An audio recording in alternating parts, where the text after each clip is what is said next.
Bihar board final matric परीक्षा के लिए आज वाला यह क्लास बहुत ही ज़्यादा स्पेशल होने वाला है, क्योंकि हम इस वीडियो में दावे के साथ कहते हैं कि जो 80 क्वेश्चन हम आपसे पूछेंगे, इसमें से यदि आप लोग 70 क्वेश्चन का सही जवाब देते हैं तो फिर हम समझेंगे कि आप लोग बहुत ही ज़्यादा बेहतरीन रूप से तैयारी किए हैं। लेकिन अगर 70 से नीचे जवाब देते हैं तो फिर आप लोगों को और ज़्यादा मेहनत करना है, क्योंकि इस वीडियो में हम जितने सारे भी क्वेश्चन लिए हैं सारे लेवल के क्वेश्चन हैं। क्वेश्चन देखने के बाद आपको लगेगा कि हाँ भाई क्वेश्चन में दम है। तो चलिए हम शुरू करते हैं, पहले नंबर क्वेश्चन की तरफ बढ़ते हैं। लेकिन इसके पहले जो भी स्टूडेंट चैनल पर नए हैं तो फटाफट से आप लोग चैनल को सब्सक्राइब कर लीजिए, ताकि आगे के हर एक वीडियो का नोटिफिकेशन आपको मिल सके। और जैसे ही हम प्रश्न पढ़ेंगे इसका जवाब आपको नीचे कमेंट में बताना है। तो चलिए हम लोग सबसे पहले नंबर क्वेश्चन की तरफ बढ़ते हैं। तो पहला नंबर क्वेश्चन आपके स्क्रीन के ऊपर दिखाई दे रहा है। यदि आप लोग इसका सही जवाब जानते हैं तो कमेंट में बिल्कुल भर दीजिए कि पहला का सही जवाब कौन सा होगा। पहला नंबर क्वेश्चन कह रहा है कि उत्तल लेंस की फोकस दूरी हमेशा होती है।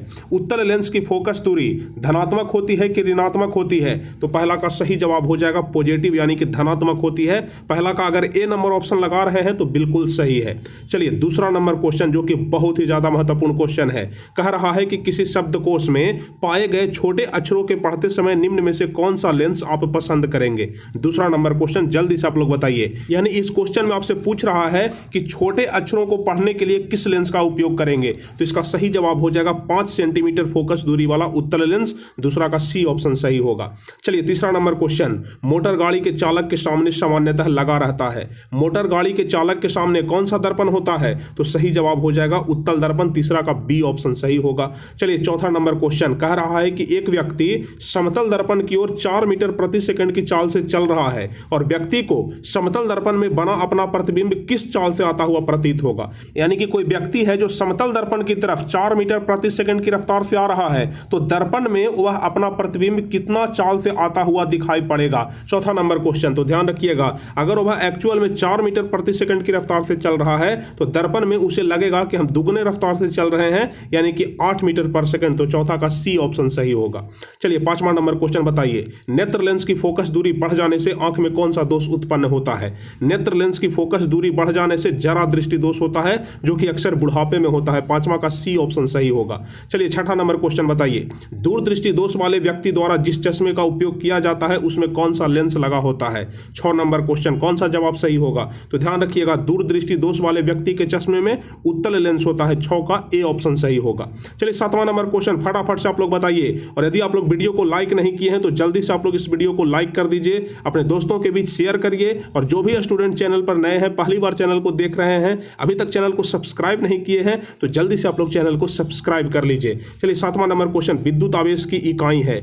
विद्युत आवेश की इकाई कौन सी है? तो सही जवाब हो जाएगा कूलाम। 7 का ए ऑप्शन सही होगा। चलिए 8वां नंबर क्वेश्चन कह रहा है कि विद्युत आवेश 2 प्रकार के होते हैं जिनमें धन तथा ऋण आवेश माना जाता है। यह नामकरण जिसने किया था वह कौन है? यानी कि धन तथा ऋण आवेश का नामकरण करने वाले वैज्ञानिक कौन थे? तो सही जवाब हो जाएगा बेंजामिन फ्रैंकलिन। 8वां का डी ऑप्शन सही जवाब होगा। जल्दी से बताइए 8वां नंबर क्वेश्चन का सही जवाब कितने लोग सही किए थे? जल्दी से बताइए तो इसका सही जवाब कितने लोग दिए थे 8वां नंबर क्वेश्चन का? जल्दी से कमेंट करके बताइए।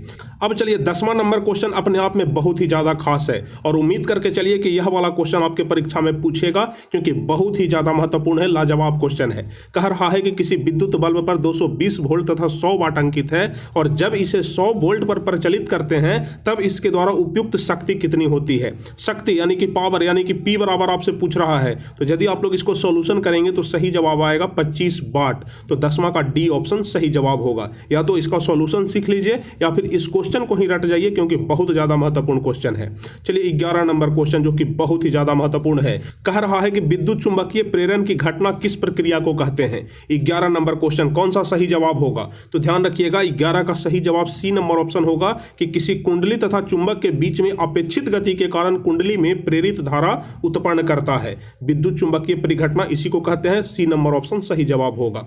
चलिए 12 नंबर क्वेश्चन, विद्युत जनित्र का सिद्धांत आधारित होता है। विद्युत जनित्र का सिद्धांत किस चीज पर आधारित होता है? तो सही जवाब हो जाएगा विद्युत चुंबकीय प्रेरण पर। 12 का सी ऑप्शन सही होगा। चलिए 13 नंबर क्वेश्चन, लघु पतन के समय परिपथ में विद्युत धारा का मान क्या होता है? लघु पतन के समय, तो ध्यान रखिएगा, लघु पतन के समय परिपथ में विद्युत धारा का मान बहुत अधिक बढ़ जाता है। तो 13 का सी ऑप्शन सही होगा। चलिए 14 नंबर क्वेश्चन, जल्दी से आप लोग बताइए। यह कह रहा है कि यह जो अभिक्रिया है PbO + C से बन रहा है PbO + CO, इसमें क्या हो रहा है।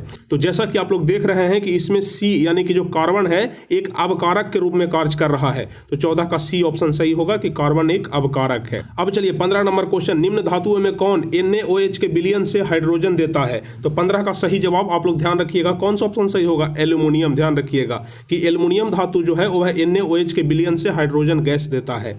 चलिए 16 नंबर क्वेश्चन बताइए, यदि विलयन का pH मान 13 है इसका अर्थ क्या है? यदि विलयन का pH मान 13 है इसका अर्थ है कि जो भस्म बन रहा है वह बहुत ज्यादा स्ट्रांग है, यानी कि बहुत ज्यादा प्रबल है। यानी सही जवाब डी नंबर ऑप्शन होगा। ध्यान रखिएगा 16 का डी नंबर ऑप्शन।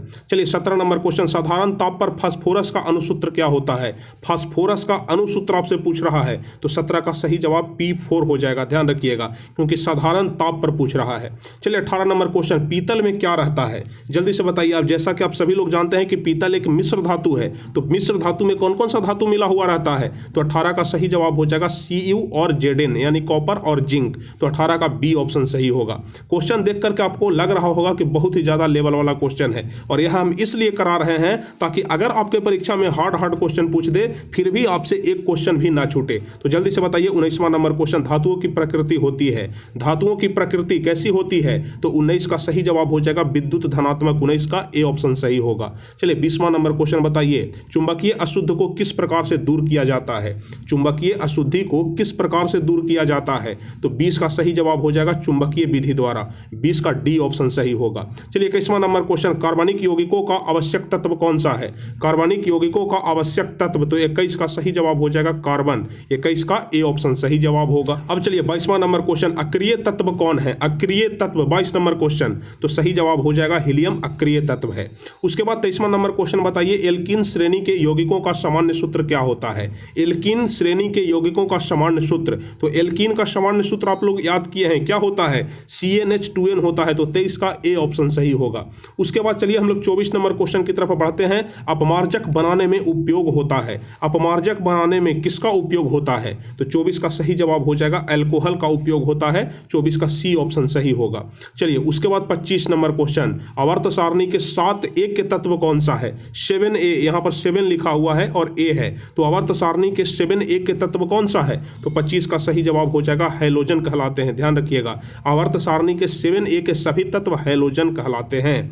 उसके बाद 26 नंबर क्वेश्चन, आवर्त सारणी में बाएं से दाएं जाने पर प्रकृतियों के बारे में कौन सा कथन असत्य है? 26 नंबर क्वेश्चन, तो सही जवाब आप लोग ध्यान रखिएगा कि यदि बाएं से दाएं जा रहे हैं तो परमाणु आसानी से इलेक्ट्रॉन का त्याग करते हैं। 26 का सी ऑप्शन सही होगा। चलिए 27 नंबर क्वेश्चन बताइए, प्रकाश संश्लेषण की क्रिया में उत्पन्न होता है। प्रकाश संश्लेषण की क्रिया में क्या उत्पन्न होता है? तो 27 का सही जवाब हो जाएगा कार्बोज उत्पन्न होता है। 27 का बी ऑप्शन सही होगा। चलिए 28 नंबर क्वेश्चन, अंडाणु निषेचित होता है। अंडाणु कहां पर निषेचित होता है? तो 28 का सही जवाब हो जाएगा फैलोपियन नलिका में। ध्यान रखिएगा 28 का सी ऑप्शन सही होगा।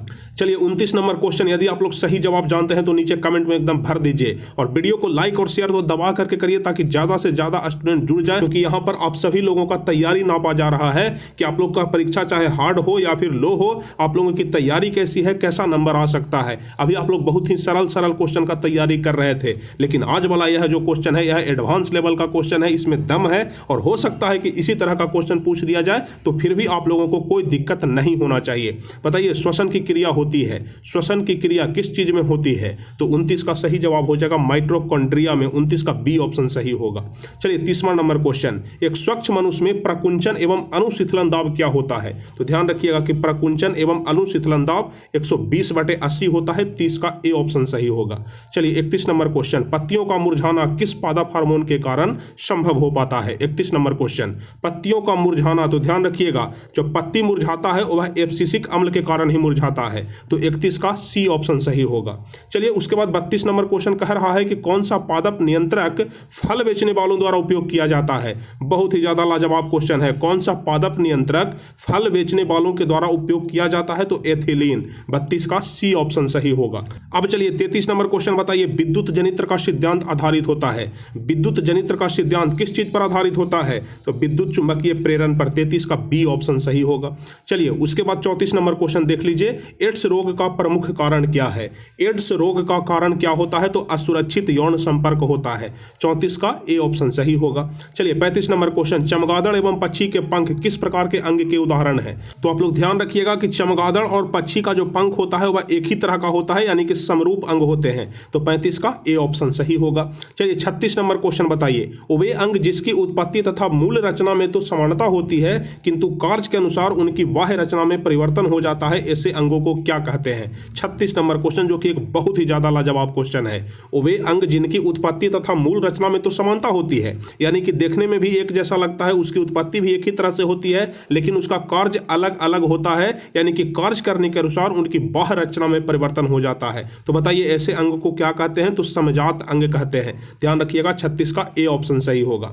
बताइए 37 नंबर क्वेश्चन, कृत्रिम पारितंत्र का उदाहरण है। यहां पर जो 4 ऑप्शन दिया गया है, इसमें कृत्रिम पारितंत्र का उदाहरण कौन है? 37 नंबर क्वेश्चन, तो 37 का सी ऑप्शन सही होगा, बगीचा या फिर खेत। आप लोग जब आसान क्वेश्चन करते हैं तो करने में बहुत ज्यादा मजा आता है। आप लोगों को लगता है कि तैयारी तो बहुत बेहतरीन है, लेकिन जरा आज के इस वीडियो में हम आपसे जो क्वेश्चन पूछ रहे हैं इसका पूरा 100% सही जवाब देकर के दिखाइए, तब लगेगा कि हाँ आप लोग टारगेट बोर्ड के स्टूडेंट हैं और आप लोग तैयारी किए हैं। जल्दी से कृत्रिम पारितंत्र का उदाहरण कौन है? तो 37 का सही जवाब हो जाएगा बगीचा और खेत। चलिए उसके बाद अगला नंबर देखते हैं हम लोग। कृत्रिम पारितंत्र का उदाहरण बगीचा खेत, यहाँ पर 37 का सही जवाब सी नंबर ऑप्शन। चलिए उसके बाद 38 नंबर क्वेश्चन, प्रकृति में ऊर्जा का मुख्य स्रोत है। प्रकृति में ऊर्जा का मुख्य स्रोत सूर्य होता है। 38 का बी ऑप्शन सही होगा। अब चलिए 39 नंबर क्वेश्चन कह रहा है कि वनों के संरक्षण के लिए निम्न में से किन प्रक्रियाओं को करने की जरूरत है? तो ध्यान रखिएगा कि वनों के संरक्षण के लिए तो पहले तो पेड़ पौधों की कटाई को कम करना होगा, उसके बाद अतिचारण को भी कम करना होगा और खनन को भी कम करना होगा, यानी कि इनमें से सभी को कम करना होगा। तो 39 का यहाँ पर डी नंबर ऑप्शन सही जवाब हो सकता है। चलिए क्वेश्चन में ही थोड़ा सा गड़बड़ी हो गया है। चलिए 40 नंबर क्वेश्चन हम लोग देखते हैं। कह रहा है कि वे पदार्थ जो जैविक प्रक्रम द्वारा अपघटित हो जाते हैं वे क्या कहलाते हैं? जैविक प्रक्रम द्वारा अपघटित होने वाले पदार्थ को क्या कहते हैं? तो 40 का सही जवाब हो जाएगा जैव निम्नीकरणीय पदार्थ कहते हैं। ध्यान रखिएगा जैव निम्नीकरणीय। चलिए 41 नंबर क्वेश्चन, अमीटर से निम्नलिखित में किसे मापा जाता है? अमीटर से विद्युत धारा को मापा जाता है। तो 41 का ए ऑप्शन सही होगा। चलिए 42 नंबर क्वेश्चन, वह उपकरण जो विद्युत ऊर्जा को यांत्रिक ऊर्जा में बदल दे वह क्या कहलाता है? विद्युत ऊर्जा को यांत्रिक ऊर्जा में बदलने वाला उपकरण क्या होता है? तो विद्युत मोटर होता है। 42 का बी ऑप्शन सही होगा। चलिए 43 नंबर क्वेश्चन, जो कि एक बहुत ही ज्यादा महत्वपूर्ण क्वेश्चन है, दर्पण का सूत्र क्या होता है? दर्पण का सूत्र आपको बताना है। देख लीजिए यहाँ पर चारों ऑप्शन को ध्यान से और बताइए 43 का सही जवाब कौन सा होगा। तो दर्पण का सूत्र होता है 1/v + 1/u = 1/f। 43 का ए ऑप्शन सही होगा। अब उसके बाद 44 नंबर क्वेश्चन बताइए कि निकट दृष्टि दोष को निम्नलिखित में किस लेंस के द्वारा हटाया जाता है? 44 नंबर क्वेश्चन, तो निकट का उपचार अवतल लेंस से किया जाता है। तो 44 का बी ऑप्शन सही होगा। चलिए 45 नंबर क्वेश्चन, पौधों में जनन अंग कहाँ पाए जाते हैं? पौधों में जनन अंग कहाँ पाए जाते हैं? तो 45 का सही जवाब हो जाएगा पुष्प में। ध्यान रखिएगा। अब चलिए 46 नंबर क्वेश्चन बताइए, मेंडल ने अपने अनुवांशिकी प्रयोग हेतु किस पौधे का उपयोग किया था? 46 नंबर क्वेश्चन, तो सही जवाब हो जाएगा मटर के पौधे का उपयोग किया था। 46 का सी ऑप्शन सही होगा।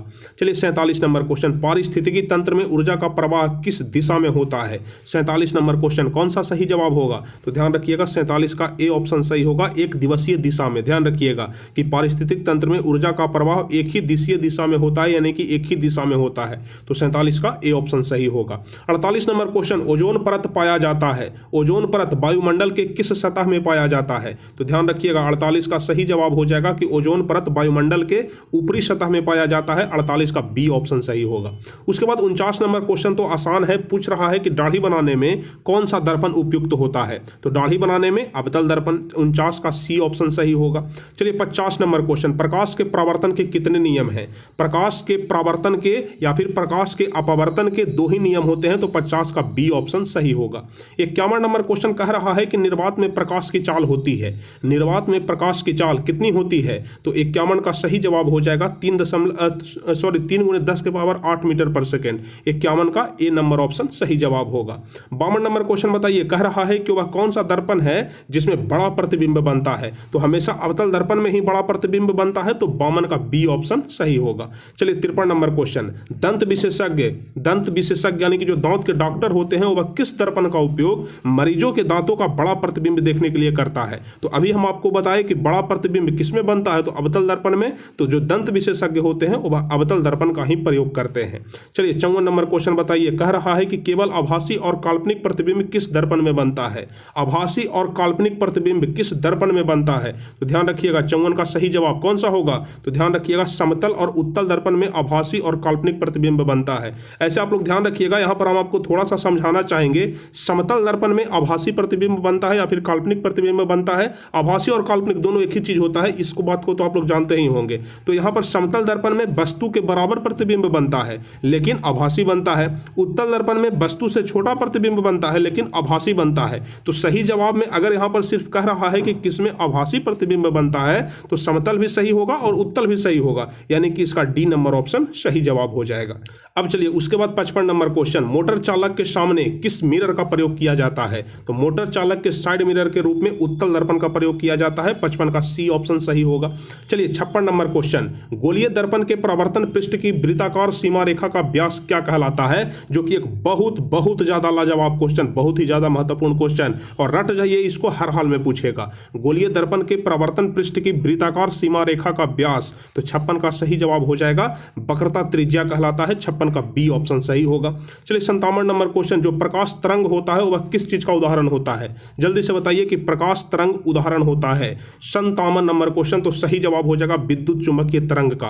प्रकाश तरंग विद्युत चुंबकीय तरंग का उदाहरण होता है। चलिए 58 नंबर क्वेश्चन, गोलीय दर्पण में फोकसांतर एवं वक्रता त्रिज्या के बीच क्या संबंध होता है, तो आप लोग इसका सही जवाब जानते होंगे कि गोलीय दर्पण में फोकसांतर एवं वक्रता त्रिज्या के बीच संबंध होता है F बराबर R/2। तो देख लीजिए F बराबर R/2 किस में है, F बराबर R/2 तो किसी में नहीं है, यहाँ पर F हो जाएगा, इसको आप लोग ध्यान रखिएगा। सी नंबर ऑप्शन यहाँ पर F हो जाएगा, F बराबर R/2। 58 का सी ऑप्शन सही होगा।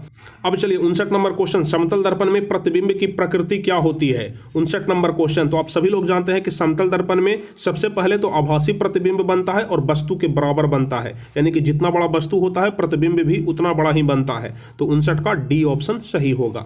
चलिए 60 नंबर क्वेश्चन, सोलर कुकर में किस दर्पण का प्रयोग किया जाता है। सोलर कुकर में, तो सोलर कुकर में अवतल दर्पण का प्रयोग होता है। 60 का बी नंबर ऑप्शन सही जवाब हो जाएगा।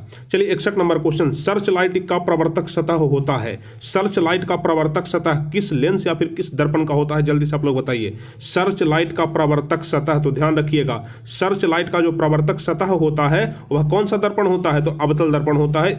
61 का बी ऑप्शन सही होगा। चलिए 62 नंबर क्वेश्चन, यदि किसी बिंब का प्रतिबिंब का आवर्धन ऋणात्मक हो तो उस प्रतिबिंब की प्रकृति क्या होगी। देखिए सबसे पहले चीज कह रहा है कि यदि किसी बिंब का प्रतिबिंब का आवर्धन ऋणात्मक हो तो उसकी प्रकृति, ऋणात्मक कहने का मतलब कि दर्पण कौन सा है, तो अवतल दर्पण है। तो 62 का सही जवाब कौन सा होगा, वास्तविक और उल्टा होगा। 62 का ए नंबर ऑप्शन सही जवाब हो जाएगा।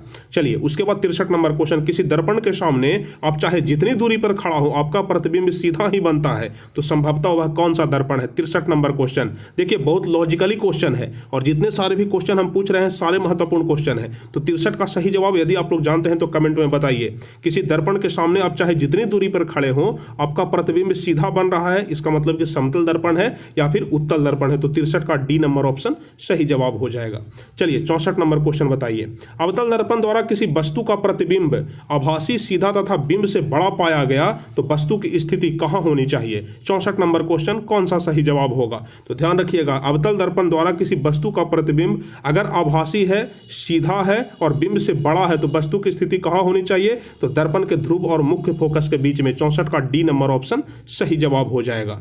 अब उसके बाद हम लोग 65 नंबर क्वेश्चन देखेंगे कि यदि किसी बिंब का प्रतिबिंब का आवर्धन धनात्मक हो तो उस प्रतिबिंब की प्रकृति क्या होगी। तो सबसे पहला चीज कि धनात्मक किसमें होता है, धनात्मक हमेशा होता है तो उत्तल दर्पण में ही होता है। तो 65 नंबर क्वेश्चन कौन सा सही जवाब होगा, तो 65 का सही जवाब हो जाएगा वो काल्पनिक और सीधा। ध्यान रखिएगा 65 का डी ऑप्शन सही होगा। चलिए 66 नंबर क्वेश्चन बताइए कि किसी वस्तु का आवर्धित काल्पनिक प्रतिबिंब बनता है किस दर्पण से। किसी भी वस्तु का आवर्धित काल्पनिक प्रतिबिंब किस दर्पण से बनता है, तो 66 का सही जवाब हो जाएगा अवतल दर्पण से बनता है।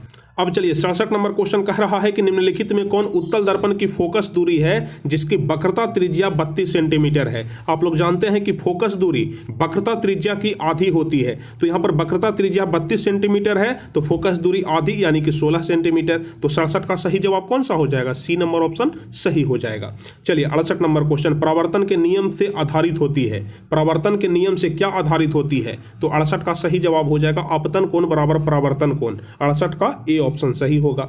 चलिए 69 नंबर क्वेश्चन, समतल दर्पण द्वारा बना प्रतिबिंब कैसा होता है? समतल दर्पण द्वारा बना प्रतिबिंब हमेशा काल्पनिक होता है। 69 का बी ऑप्शन सही जवाब हो जाएगा। चलिए उसके बाद 70 नंबर क्वेश्चन, संयुग्मी फोकस केवल संभव है, संयुग्मी फोकस किस दर्पण में संभव है? तो 70 का सही जवाब हो जाएगा अवतल दर्पण में। 70 का बी ऑप्शन सही होगा। अच्छा बताइए तो यह वाला क्वेश्चन यानी कि 70 नंबर क्वेश्चन का सही जवाब कितने लोग बताए थे? 70 नंबर क्वेश्चन क्योंकि बहुत ही ज्यादा लाजवाब क्वेश्चन है और अभी तक यह वाला क्वेश्चन हम आपसे कभी पूछे भी नहीं थे। तो बताइए 70 नंबर क्वेश्चन कितने लोग सही जवाब दिए हैं? 71 नंबर क्वेश्चन बताइए, उत्तल दर्पण में प्रतिबिंब सदैव बनता है, उत्तल दर्पण में प्रतिबिंब सदैव कैसा बनता है? तो 71 का सही जवाब हो जाएगा उत्तल दर्पण में प्रतिबिंब सदैव ध्रुव और फोकस के बीच में बनता है। ध्यान रखिएगा। चलिए कहां पर बनता है? तो ध्रुव और फोकस के बीच में। अगला नंबर क्वेश्चन है कि किसी दर्पण का मध्य बिंदु क्या कहलाता है? तो 72 का सही जवाब हो जाएगा किसी भी दर्पण का मध्य बिंदु ध्रुव कहलाता है। 72 का बी नंबर ऑप्शन सही होगा। चलिए उसके बाद 73 नंबर क्वेश्चन, समतल दर्पण की वक्रता त्रिज्या R बराबर क्या होता है? R बराबर 2f होता है। ध्यान रखिएगा R बराबर 2f। अभी हम आपको बताए वक्रता त्रिज्या फोकस दूरी का दुगना होता है। तो 73 का ए नंबर ऑप्शन सही जवाब हो जाएगा। चलिए 74 नंबर क्वेश्चन, हजामत बनाने के लिए व्यवहार किया जाता है, हजामत बनाने के लिए किस दर्पण का प्रयोग होता है? तो अवतल दर्पण का। 74 का बी नंबर ऑप्शन सही होगा। चलिए 75 नंबर क्वेश्चन, समतल दर्पण का रेखीय आवर्धन क्या होता है? समतल दर्पण का रेखीय आवर्धन, तो 75 का सही जवाब हो जाएगा m बराबर 1 होता है। 75 का सी ऑप्शन सही होगा। चलिए 76 नंबर क्वेश्चन, प्रतिबिंब की ऊंचाई और वस्तु की ऊंचाई के अनुपात को क्या कहते हैं? तो प्रतिबिंब की ऊंचाई और वस्तु की ऊंचाई दोनों के अनुपात को हम लोग क्या कहते हैं? तो आवर्धन कहते हैं। 76 का सी ऑप्शन सही होगा। चलिए 77 नंबर क्वेश्चन, गाड़ियों के अग्रदीपों में किस दर्पण का उपयोग किया जाता है? अग्रदीप कहने का मतलब कि जो हेडलाइट होता है, ठीक है, गाड़ियों के हेडलाइट में किस दर्पण का उपयोग होता है? अग्रदीप में। तो 77 का सही जवाब हो जाएगा अवतल दर्पण का उपयोग होता है। हमेशा गाड़ी के दर्पण से संबंधित दो ही क्वेश्चन पूछता है, एक तो साइड मिरर के रूप में और एक पूछता है अग्रदीप के रूप में। तो साइड मिरर में उत्तल दर्पण, अग्रदीप में अवतल दर्पण। ध्यान रखिएगा। चलिए 78 नंबर क्वेश्चन कह रहा है कि दर्पण के प्रयोग में सभी दूरियां मापी जाती है। कहां से सभी दूरी को मापा जाता है दर्पण के प्रयोग में? तो 78 का सही जवाब हो जाएगा कि दर्पण के ध्रुव से दूरी को मापा जाता है। ध्यान रखिएगा, दर्पण के ध्रुव से ही सभी दूरियों को मापा जाता है। उसके बाद अगला नंबर क्वेश्चन कह रहा है कि गोलीय दर्पण जिसका दृश्य क्षेत्र बहुत विशाल होता है वह कौन सा दर्पण है? जल्दी से बताइए। गोलीय दर्पण में जिसका दृश्य क्षेत्र बहुत विशाल होता है, दृश्य क्षेत्र विशाल कहने का मतलब कि बहुत दूरी को कवर करता है, यानी कि दूर की भी वस्तु को अपने आप में समेट करके दिखाता है। तो आप सभी लोग जानते हैं कि गाड़ी के साइड मिरर के रूप में उत्तल दर्पण का प्रयोग किया जाता है और उत्तल दर्पण का प्रयोग इसलिए किया जाता है क्योंकि उत्तल दर्पण का दृश्य क्षेत्र बहुत बड़ा होता है या फिर बहुत विशाल होता है। तो 79 का सही जवाब बी नंबर ऑप्शन होगा। अब चलिए हम लोग 80 नंबर क्वेश्चन और सबसे लास्ट क्वेश्चन को देखेंगे, लेकिन इसके पहले जो भी स्टूडेंट अभी तक इस वीडियो को लाइक नहीं किए हैं तो जल्दी से आप लोग इस वीडियो को लाइक कर दीजिए, अपने दोस्तों के बीच अपने ग्रुप्स में शेयर कर दीजिए और जो भी स्टूडेंट चैनल पर नए हैं तो जल्दी से आप लोग चैनल को सब्सक्राइब कर लीजिए ताकि आगे के हर एक वीडियो का नोटिफिकेशन आपको मिल सके। और चलिए इसी के साथ हम लोग 80 नंबर क्वेश्चन को देखेंगे जिसमें कह रहा है कि गोलीय दर्पण के लिए यू, वी और एफ में क्या संबंध है? यू, वी और एफ में क्या संबंध है? तो सही जवाब हो जाएगा एफ बराबर यू वी बटा यू प्लस भी। यहाँ पर सी नंबर ऑप्शन सही होगा, जो कि एक बहुत ही ज्यादा लाजवाब क्वेश्चन है। तो कुल 80 क्वेश्चन हम आपको बताए। अब आप लोगों को डिसाइड करना है कि 80 में से कितना क्वेश्चन सही जवाब आप लोग बताए हैं। जल्दी से बताइए 80 में कितना क्वेश्चन सही हुआ, जल्दी से कमेंट करके बताइए। उम्मीद करते हैं कि 70 प्लस तो जरूर सही हुआ होगा, क्योंकि क्वेश्चन का लेवल जैसा था उस हिसाब से हम 70 का ही आंकड़ा रखते हैं, 75 का हम नहीं रखेंगे, क्योंकि यहाँ पर 5-6 क्वेश्चन सबका गलत हुआ होगा। जल्दी से बताइए तो 70 प्लस सही हुआ है कि नहीं हुआ है? और यदि 70 प्लस सही हुआ है तो बहुत अच्छी बात है। तो चलिए उम्मीद करते हैं कि आज का यह वीडियो आप लोगों को काफी ज्यादा खास लगा होगा। तो इसी तरह से आप लोग क्लास करते रहेंगे और अगर आपके परीक्षा में इस लेवल का क्वेश्चन पूछता है तो पीछे नहीं हटना है, जवाब जरूर देना है। तो चलिए उम्मीद करते हैं कि आज का यह क्लास बहुत ही ज्यादा बेहतरीन लगा होगा। तो इसी तरह का वीडियो पाने के लिए आप लोग जल्दी से इस वीडियो को लाइक करके चैनल को सब्सक्राइब कर दीजिए। फिर मिलते हैं हम अगले क्लास में, तब तक के लिए जय हिंद, धन्यवाद।